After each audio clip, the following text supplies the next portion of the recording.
This is All Out Politics, news, debate and opinion from the heart of Westminster.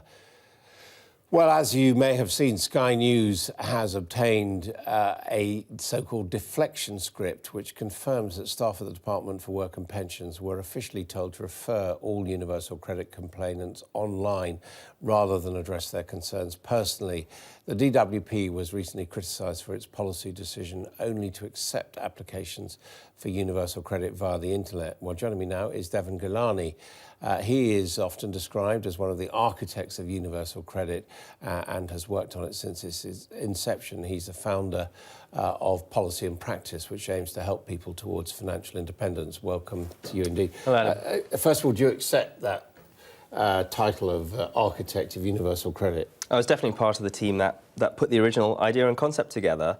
What I do now at Policy and Practice is fundamentally try and make welfare policy, both for the legacy system and universal credit, work for people on the front line. So it's a very different role from making the system work at the top level to actually seeing how it works in practice. Now, what was the idea or the principle, if I can get back? The idea was ultimately to try and make the benefit system easier for people to navigate. So right now, under the legacy system, you might have to go to 3 different agencies to claim a whole range of benefits, each of which have their own rules. And if you try to change your circumstances, for example, move into work, you might not, you might have uncertainty around how much better off you would be, but also you might not be very much better off at all. So it's to try and make navigating that system much easier. So by bringing all those benefits into one, you'd have one place to go to claim your benefits and one more generous system fundamentally for people in work, which I'm sure we'll come on to.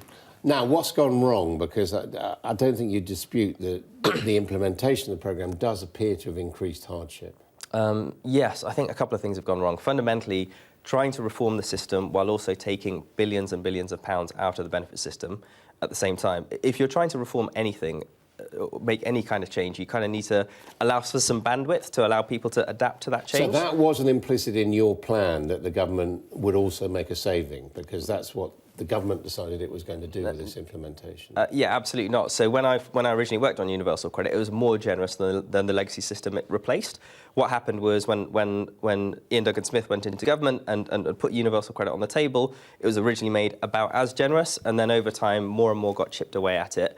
What we've seen more recently is some of that money come back into universal credit, but it's still not quite as generous as the legacy system it replaced. And also it's not just about universal credit, it's about the people don't particularly care about universal credit on its own on the front line. They care about how much money they've got in their pocket overall. And if living costs are going up, benefits aren't going up, they don't really have the bandwidth to deal with a change like universal credit. Now, what about that extraordinary thing of the delay, the change from paying in advance to paying in delay? I mean, 5 weeks supposedly, but, much longer for some people, not getting any money at all. These are for people on the breadline. That was mad, wasn't it?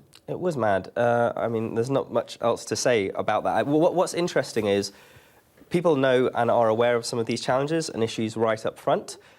They get dealt with. So again, there are measures in place to deal with a 5-week wait. There was always going to be that massive gap where people living hand to mouth didn't have money. I mean, what's frustrating as someone who's been working on universal credit for a long time is that these issues start to the government turns its attention toward them and often starts to throw money at the problem when they become sort of political issues. But they were known about at the start, and fundamentally, often it just takes.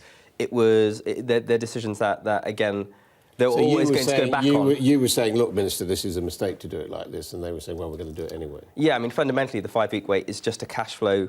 It's putting the cash flow risk and burden from the state onto low-income families, and that, for me, has always been inexcusable. The idea of paying people in arrears is absolutely fine, because actually that's what happens when you move into work, and that was the rationale behind it. But you can fix that by giving people some upfront money, and that's fundamentally what the government have done. So now you get a 2-week run-on when you move on to universal credit from existing benefits. You made it clear that your intention was to make the system simpler and more accessible.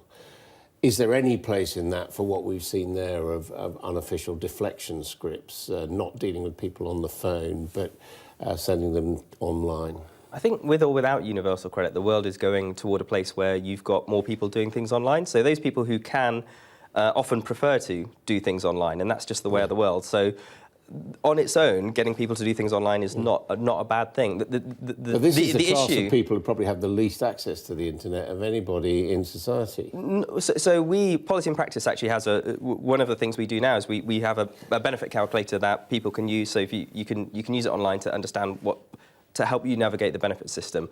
And what we find is around 4 in 5 people are able to use that tool perfectly well, and around 1 in 5 sort of seem to drop off. And that matches with what people tell us on the front line as well. So the real issue is what happens and what the issues for those 1 in 5. Should you be deflecting people online if they don't want to be deflected? Yeah, so what are DWP doing to identify who those 1 in 5 are and making sure they get the support they need? Often it's not always about online access or confidence with using an online form. It's the underlying complexity of the system. Something's gone wrong with their benefits. They want to talk to somebody to fix it. The ways in which you can sort of help with that is, one, try and get a system right in the first place, get the payments right in the first place, give people the opportunity to see these things before they have to call up, and then make it accessible. Yes, you absolutely should be able to deal with these things on the phone, because often you want to just talk to somebody to get the reassurance that it's been fixed, and that's not the DWP is still on a journey there. DWP released its own survey just recently. It reported that around 1 in 6 people report problems with their universal credit claim, and that's the worst. That's lower. That's more than those that report issues with legacy benefits too. Okay. So some way to go. Thank you very much indeed for your time. Thank you. Thank you.